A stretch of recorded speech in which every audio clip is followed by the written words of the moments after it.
Alors, avant de vous lire le texte que j'ai préparé, je me présente rapidement. Je m'appelle Dylan Meyer. J'ai 22 ans et je suis depuis 2 mois le président et fondateur de l'association Résilience, qui est basée dans le Grand Est et qui lutte contre le harcèlement scolaire. Monsieur le député, mes chers collègues responsables ou membres d'association, mesdames et messieurs, si nous sommes réunis aujourd'hui en ce lieu si important et chargé d'histoire, c'est pour évoquer un sujet qui nous préoccupe tous. L'heure est grave. Grave car chaque minute qui passe laisse des jeunes seuls face à leur traumatisme et face à leurs bourreaux. Grave car chaque jeune, il y a des familles entières qui souffrent, et pire encore, endeuillées pour certaines.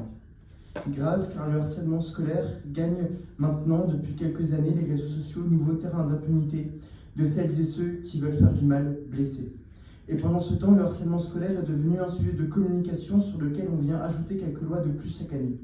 Mais, mesdames et messieurs, prenons vraiment la mesure du problème. Permettez-moi de me poser cette question au vu des témoignages récents recueillis, pour lesquels force est de constater que le pas de vague est toujours prôné par trop d'établissements scolaires. Et ce qui est sidérant, c'est que ces témoignages racontent la même histoire que j'ai personnellement subie depuis de nombreuses années, lorsque j'étais enfant et adolescent. Nous ne nions pas l'avancée que représentent quelques lois votées ces dernières années et leur impact positif pour certaines d'entre elles, mais nous pensons qu'il faut aller bien plus loin. Ainsi, au nom de l'association Résilience, dont je suis le président, voici les propositions que nous mettons sur la table. Rendre systématique le rattachement des ambassadeurs harcèlement à des associations indépendantes de lutte contre le harcèlement et non aux établissements scolaires. Rendre obligatoire la communication entre l'établissement scolaire et une association indépendante de lutte contre le harcèlement scolaire. Rendre obligatoire la mise en place d'au moins une fois par mois une permanence d'écoute pour les élèves en situation de harcèlement scolaire ou harceleurs tenus par une association indépendante de lutte contre le harcèlement scolaire, assortie de 2 obligations complémentaires, l'obligation de respecter la confidentialité des identités des jeunes et l'obligation de prévenir les élèves au moins 1 semaine avant chaque permanence. Parce qu'on sait très bien aujourd'hui que les établissements scolaires, c'est pas leur fort de communiquer sur ce sujet malheureusement. Une obligation pour les établissements scolaires de faire remonter systématiquement tous les signalements de harcèlement émis par les élèves ou leurs familles, avec un suivi des actions associées à ces remontées. Nous recommandons également la généralisation des boîtes aux lettres dans chaque école, qu'une association partenaire viendrait relever toutes les semaines, l'objectif étant de permettre aux enfants une libération de leurs paroles, tout en leur assurant une lecture par une personne extérieure à l'école et à une suite donnée à leurs lettres. Mesdames et messieurs les députés, même s'il n'y en a qu'un aujourd'hui, et merci à lui d'être présent. Deux. Ça change, tant mieux. Soyons clairs, si la question est aujourd'hui de vous faire parvenir de nouvelles propositions pour en finir avec le harcèlement scolaire, il faut dicter une ligne claire auparavant, la fin du pas de vague. La fin des phrases indécentes tant de fois entendues, mais c'est ton comportement qu'il faut changer et tu ne te feras plus harceler. Si tant est que l'établissement scolaire reconnaisse déjà le harcèlement subi. Enfin, si nous devons accompagner des victimes de harcèlement scolaire, il faut aussi nécessairement porter une attention toute particulière aux jeunes qui viennent à harceler d'une manière volontaire ou moins volontaire. N'oublions pas que le harcèlement scolaire, les auteurs sont parfois des victimes, elles-mêmes harcelées par avant ou en manque de repères. Et puis, que dire de la justice ? Que dire de l'action de cet organe éminemment central que toutes les victimes regardent du coin de l'œil sans croire une seule seconde qu'elles puissent être un refuge.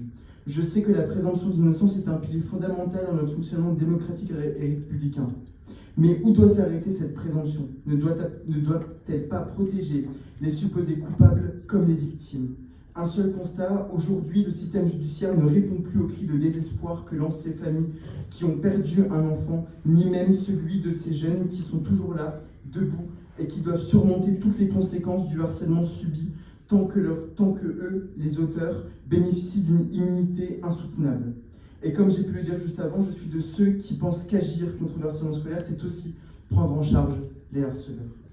Cette même justice se confronte aujourd'hui à l'impossibilité de juger ces faits et d'apporter une réponse satisfaisante en matière de lutte contre le harcèlement scolaire. Nous devons donc nous interroger. La réponse au harcèlement scolaire doit-elle continuer de passer par la voie de la justice ou doit-on apprendre des échecs et trouver une autre voie plus efficace ? À présent, mes chers collègues, je me tourne vers vous. Avant de fonder l'association Résilience, il y a maintenant un peu plus de 2 mois, j'ai eu l'honneur de présider un collectif nommé La Main Tendue, un premier espoir pour tous les enfants et les familles qui souffrent tant. L'INSEE, aujourd'hui trésorière générale de l'association, en est la présidente. Si je vous parle de ce collectif, c'est parce que je pense fondamentalement qu'au-delà de ce que la politique peut apporter, c'est à nous, citoyens et citoyennes, de coordonner nos efforts vers le même but. C'est dans cet objectif que je vous propose solennellement de rejoindre notre collectif et d'allier nos forces, même si Evan l'a également proposé, et que ce sera avec grand plaisir que nous rejoindrons ce mouvement. Enfin, au-delà de la création de ce collectif, j'ajoute une autre volonté, nous rassembler, nous, organes dirigeants d'associations, au sein d'un conseil national des associations de lutte contre le harcèlement scolaire, et à travers cette instance, nous pourrions nous doter d'outils puissants pour analyser, parce qu'aujourd'hui les analyses ne sont pas concrètes et cohérentes, et agir autrement. Voilà, je vous renvoie à des discussions ultérieures si vous êtes intéressés. Avant de conclure, j'aimerais vous dire, à titre plus personnel, que la voix que je porte est avant tout un cri d'alerte. Lorsque j'étais enfant, puis adolescent, le harcèlement scolaire, je l'ai subi.